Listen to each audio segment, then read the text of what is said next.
जैसे कि मैंने कहा है कि युवा करेगा क्रांति और युवा करने चला क्रांति, इस बात का आगाज है कि जिस तरीके से मध्य प्रदेश के अंदर युवाओं का शोषण, महिलाओं का शोषण और किसान का शोषण भाजपा सरकार कर रही है, क्योंकि जो वादे भाजपा सरकार ने 2018 से 23 में किए थे वो तो पूर्ण किए ही नहीं, बल्कि जो 20-23 में उन्होंने कहा था कि हम 2.5 लाख नौकरियां देंगे तो उनको याद दिला रहे हैं। उन्होंने कहा था 1.5 करोड़ आवास बनाएंगे महिलाओं को, उन्हें याद दिला रहे हैं। उन्होंने कहा था किसान को एमएसपी देंगे, उन्हें याद दिला रहे हैं। और साथ में मांग कर रहे हैं कि नरसिंह घोटाले को लेके जो हमने प्रथम दिन से बात उठाई थी कि उसके खिलाफ जांच हो, लोगों के खिलाफ इस्तीफा हो, और इस्तीफा की मांग भी हमने ही की थी और अभी भी वही मांग करते हैं कि अगर जांच नहीं हो रही है तो क्यों नहीं हो रही है, आप रुकावट क्यों बन रहे हैं जब हम इंसाफ की बात कर रहे हैं। और भाजपा रक्षक की जगह भक्षक बन चुकी है।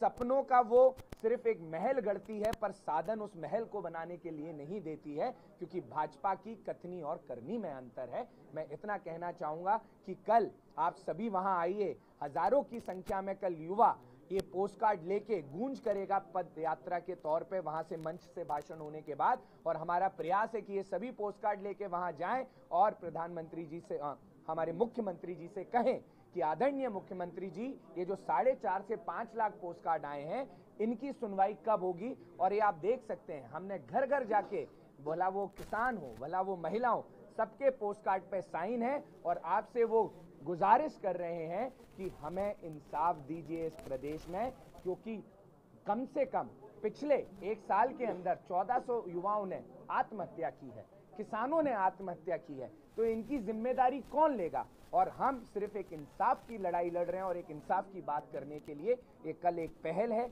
एक गूंज है, और ये गूंज ऐसे ही हम दहाड़ते रहेंगे जब तक युवा, किसान, महिलाओं को सम्मान नहीं देगी ये सरकार और न्याय नहीं करेगी।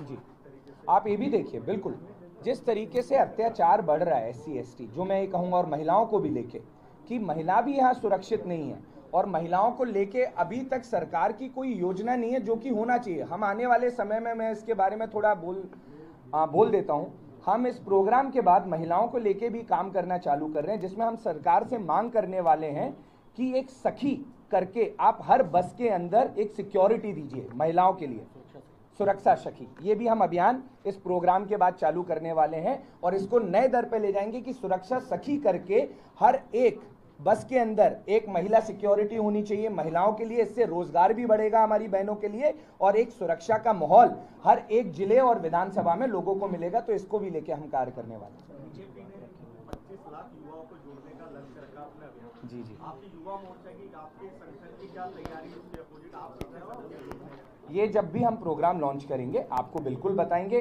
अभी 30 तारीख का प्रोग्राम है और जो मैंने थोड़ा महिलाओं के बारे में आपको बोला, क्योंकि ये करेंट इशू है और करेंट इशू पे हम कार्य करने में लगे, तो उसकी एक झलक मैंने आपको दे दी कि आने वाले अगली PC में हम महिलाओं को लेके, और ये जो मुद्दा है, ये जो आप जोड़ने की बात कर रहे हैं, ये एक ऐसा मुद्दा है जिससे हम डायरेक्ट महिलाओं को जोड़ने जा रहे हैं। क्यों? क्योंकि हम उनके हक की, देखिए इसे कहते हैं पॉलिसी मेकिंग। ये हमारे दिमाग में आ गया कि सखी सुरक्षा होनी चाहिए, क्या उनके दिमाग में नहीं आ सकती? करना नहीं चाहते हैं। कथनी और करनी में अंतर है। जब हम जैसे नए नौजवान ये सोच सकते हैं तो हमारे ही आइडियाज लेके हमारे प्रदेश को ठीक करिए, कम से कम इतना तो कर सकते हैं। बाकी का जो आपने बोला वो कॉपी कर लिया, पर हम और भी तो अच्छी चीजें बोल रहे हैं, वो क्यों नहीं कॉपी कर रहे? क्यों? क्योंकि वो सिर्फ मुनाफे की राजनीति करते हैं।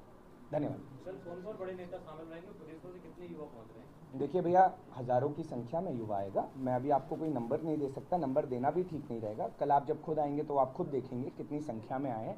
और उसमें विवेक तनखा जी का आना रहेगा, आदरणीय हमारे राष्ट्रीय अध्यक्ष श्रीनिवास जी का आना रहेगा, हमारे उमंग सिंघार जी रहेंगे, जीतू पटवारी जी रहेंगे, आदरणीय दिग्विजय सिंह जी ने भी बोला है कि अगर तबीयत मेरी ठीक रहती है तो मैं भी उस कार्यक्रम में शामिल हूँ। तो सभी, अरुण यादव जी रहेंगे, आदरणीय अरुण यादव जी भी रहेंगे, तो सभी लोग शामिल होने वाले हैं इस प्रोग्राम।